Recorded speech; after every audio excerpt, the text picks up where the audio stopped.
Guys, welcome back to my channel. അപ്പോൾ ഞാൻ ഇന്നൊരു നമ്പർ ചാർട്ട് ആയിട്ടാണ് വന്നിരിക്കുന്നത്. ഈ നമ്പർ ചാർട്ടിൻ്റെ പേര് ആലിപ്പഴ സംഖ്യകൾ എന്നാണ്. ആലിപ്പഴം എന്ന് വെച്ചാൽ എന്താണ്? ഒരു വലിയ കട്ടയായിട്ട് വന്ന് അത് അവസാനം ഒരു ചെറിയ ഒരു കട്ടയായിട്ട് അലിഞ്ഞു പോലെ ചെയ്യാം. അതുപോലെ തന്നെ ഒരു വലിയ സംഖ്യ എടുത്താലും അത് ഏറ്റവും ചെറിയ സംഖ്യയായ ഒന്നിലേക്ക് അലിഞ്ഞു ചേരും. ഒരു പ്രത്യേക വഴി കൂടെ ചെയ്താൽ അത് ലാസ്റ്റ് ഒന്ന് കിട്ടും. അങ്ങനെയാണ് ഇതിന് ആലിപ്പഴ സംഖ്യ എന്ന പേര് വന്നത്. ഇതിന് കുറച്ച് നിയമങ്ങളൊക്കെ ഉണ്ട്.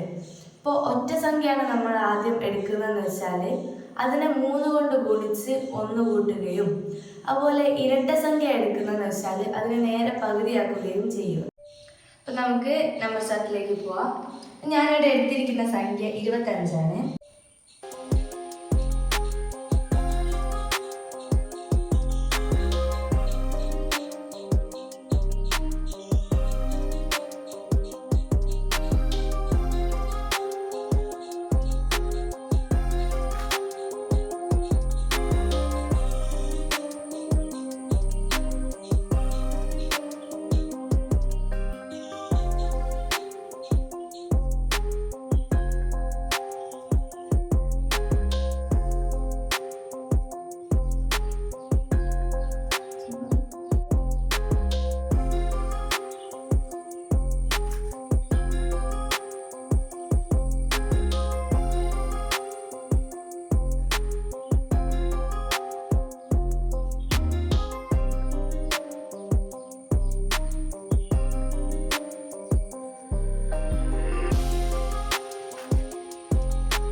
ഇവിടെ കുറച്ച് സംഖ്യകൾ എഴുതിയിട്ടുണ്ട്.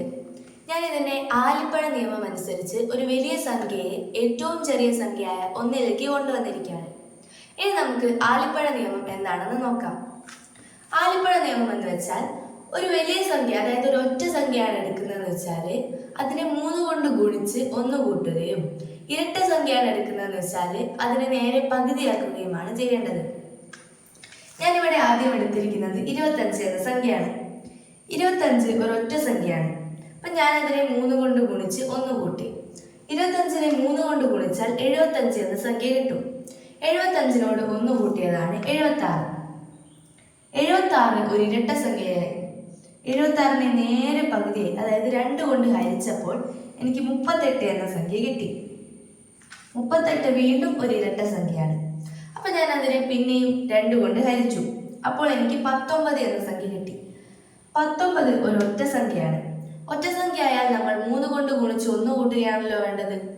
അപ്പോൾ 19നെ 3 കൊണ്ട് ഗുണിച്ച് 57 എന്ന് പറയുന്ന സംഖ്യ കിട്ടി. 57നോട് 1 കൂട്ടി 58. 58 ഒരു ഇരട്ട സംഖ്യ ആയതുകൊണ്ട് ഞാൻ അതിനെ 2 കൊണ്ട് ഹരിച്ചു. അപ്പോൾ 29 എന്ന സംഖ്യ കിട്ടി. ഈ ഒരു മെത്തേഡ് ഞാനിങ്ങനെ ചെയ്തു പോയപ്പോൾ എനിക്ക് 1 എന്ന സംഖ്യ അവസാനമായി കിട്ടി. അതായത് 29 ഒറ്റ സംഖ്യ ആയതുകൊണ്ട് അതിനെ 3 കൊണ്ട് ഗുണിച്ച് 1 കൂട്ടി. അപ്പോൾ എനിക്കൊരു ഇരട്ട സംഖ്യ കിട്ടി. അതിനെ പകുതിയാക്കിയപ്പോൾ പിന്നെയും ഇരട്ട സംഖ്യ കിട്ടി. ഇങ്ങനെ ചെയ്ത് അവസാനം 1 എന്ന സംഖ്യയാണ് എനിക്ക് കിട്ടിയത്. ഇനി നമുക്ക് മറ്റൊരു ഉദാഹരണം നോക്കാം. ഈ പ്രാവശ്യം ഞാനൊരു ഇരട്ട സംഖ്യയാണ് എടുത്തത്. ഇരട്ട സംഖ്യ ആകുമ്പോൾ നമ്മൾ അതിനെ 2 കൊണ്ട് ഹരിക്കുകയും, ഒറ്റ സംഖ്യ ആകുമ്പോൾ അതിനെ 3 കൊണ്ട് ഗുണിച്ച് 1 കൂട്ടുകയുമാണല്ലോ വേണ്ടത്. അപ്പൊ നമുക്ക് ഇരട്ട സംഖ്യ എടുത്തതുകൊണ്ട് അതിനെ നമുക്ക് 2 കൊണ്ട് ഹരിക്കാം. 26നെ പകുതിയാക്കിയാൽ നമുക്ക് 13 എന്ന സംഖ്യ കിട്ടും.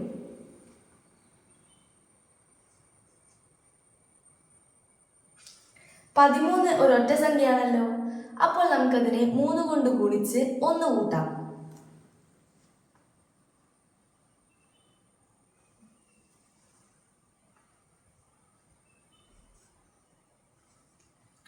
പതിമൂന്നിനെ 3 കൊണ്ട് ഗുണിക്കുമ്പോൾ നമുക്ക് 39 എന്ന് കിട്ടും.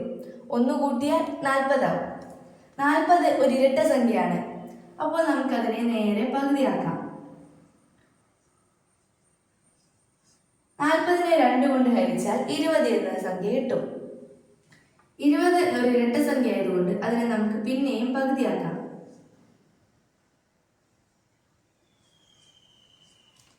20നെ പകുതിയാക്കിയാൽ 10ഉം അതിനെ പകുതിയാക്കിയാൽ 5ഉം കിട്ടും. 5 ഒരു ഒറ്റ സംഖ്യയാണല്ലോ. അപ്പോൾ നമുക്കതിനെ 3 കൊണ്ട് ഗുണിച്ച് 1 കൂട്ടാം. 5നെ 3 കൊണ്ട് ഗുണിച്ചാൽ 15 എന്ന സംഖ്യ കിട്ടും. 15നോട് 1 കൂട്ടിയാൽ 16.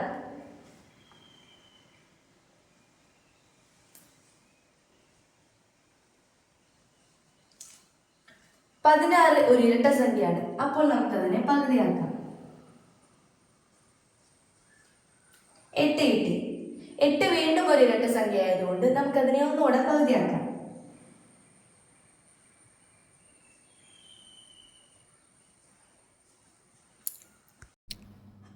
8നെ നമ്മൾ 2 കൊണ്ട് ഡിവൈഡ് ചെയ്യുമ്പോൾ നമുക്ക് 4 എന്ന സംഖ്യ കിട്ടും. 4നെ വീണ്ടും 2 കൊണ്ട് ഡിവൈഡ് ചെയ്യുമ്പോൾ 2 എന്ന സംഖ്യ കിട്ടും. 2 ഇരട്ട സംഖ്യ ആയതുകൊണ്ട് തന്നെ അതിനെ വീണ്ടും 2 കൊണ്ട് ഡിവൈഡ് ചെയ്യുമ്പോൾ 1 എന്ന സംഖ്യ കിട്ടും. ഇതുപോലെ ഏതൊരു സംഖ്യ എടുത്താലും അത് ഒറ്റ സംഖ്യയാണെങ്കിൽ 3 കൊണ്ട് ഗുണിച്ച് 1 കൂട്ടുകയും ഇരട്ട സംഖ്യയാണെങ്കിൽ നേരെ പകുതിയാക്കുകയും ചെയ്താൽ ഇതിങ്ങനെ ഫോളോ ചെയ്തു പോയാൽ നമുക്ക് 1 എന്ന സംഖ്യ കിട്ടും. ഒറ്റ സംഖ്യ ആയിക്കോട്ടെ ഇരട്ട സംഖ്യ ആയിക്കോട്ടെ, ആലിപ്പഴ നിയമം അനുസരിച്ച് നമ്മൾ ചെയ്താൽ അത് ഏറ്റവും ചെറിയ സംഖ്യയായ 1 എന്ന സംഖ്യയിലേക്ക് എത്തിച്ചേരുന്നതാണ്. നിങ്ങൾക്ക് ഈ വീഡിയോ ഇഷ്ടപ്പെട്ടാൽ ഞങ്ങളുടെ ചാനൽ ദയവായി സബ്സ്ക്രൈബ് ചെയ്യണം, ലൈക്ക് ചെയ്ത് ഷെയർ ചെയ്ത് സപ്പോർട്ട് ചെയ്യുകയും വേണം.